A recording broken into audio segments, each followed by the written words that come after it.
Assalamualaikum warahmatullahi wabarakatuh. Saya Raffi Amelia Agustin, kelas 2F jurusan PAI.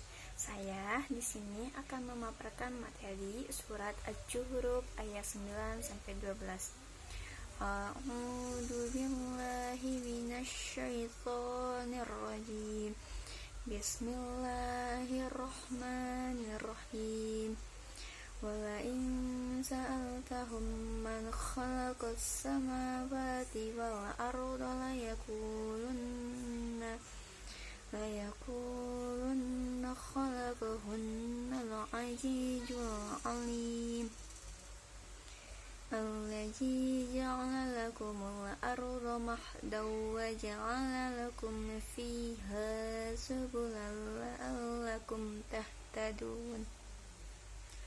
Walladzi nazzala minas samaa'i ma'an biqadar fa'ansyarna bihi baladatan maita kadzalika tukhrajun.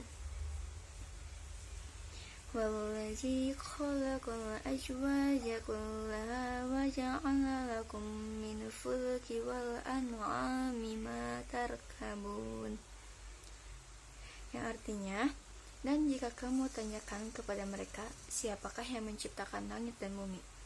Pastilah mereka akan menjawab, semuanya diciptakan oleh Allah yang Maha Perkasa, Maha Mengetahui, yang menjadikan bumi sebagai tempat menetap bagimu, dan Dia menjadikan jalan-jalan di atas bumi untukmu agar kamu mendapat petunjuk, dan yang menurunkan air dari langit menurut ukuran yang diperlukan, lalu dengan air itu kami hidupkan dengan yang mati, yaitu tandus.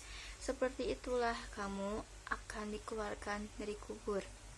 Dan yang menciptakan semua berpasang-pasangan dan menjadikan kapal untukmu dan hewan ternak yang kamu tunggangi. Nah, ada beberapa contoh orang yang mengamalkan surat Asy-Syu'ara ayat 9 sampai 12. Yang pertama, saat melihat pemandangan yang sangat indah, kita ingat akan semua itu adalah ciptaan Allah Subhanahu wa Ta'ala. Yang kedua, ketika kita melihat hewan-hewan liar bisa hidup, yakin bahwa Allah lah yang menjaganya. Terus yang ketiganya, ketika melihat berbagai macam jenis hewan yang kita baru ketahui, kita berprasangka bahwa Allah lah yang menciptakannya. Yang keempat, ketika kita kehilangan sesuatu yang berharga, kita yakin bahwa itu miliknya Allah dan kita sudah siap untuk kehilangan hal itu. Yang kelimanya, kita di dunia pasti berpasang-pasangan seperti manusia, hewan, seperti langit dan bumi, matahari dan bulan, perempuan dan laki-laki. Nah, karena Allah menciptakan makhluknya semuanya berpasang-pasangan, tidak ada satupun yang tidak berpasang-pasangan. Itu karena semuanya terdapat kekurangan dan hanya dapat mencapai kesempurnaan jika menemukan pasangannya. Tetapi hanya Allah Subhanahu wa Ta'ala, Sang Pencipta itu yang Maha Esa tanpa pasangan. Selanjutnya, saya akan membahas ikhfa halqi. Nah, ikhfa itu menurut bahasa yaitu al-ihba'u hartosisnya atau artinya samar. Jadi ikhfa itu bacanya samar. Nah, hurufnya ikhfa itu ada 15, yaitu sod, da, sa, kaf, jim, shin, jai, fa, ta, do.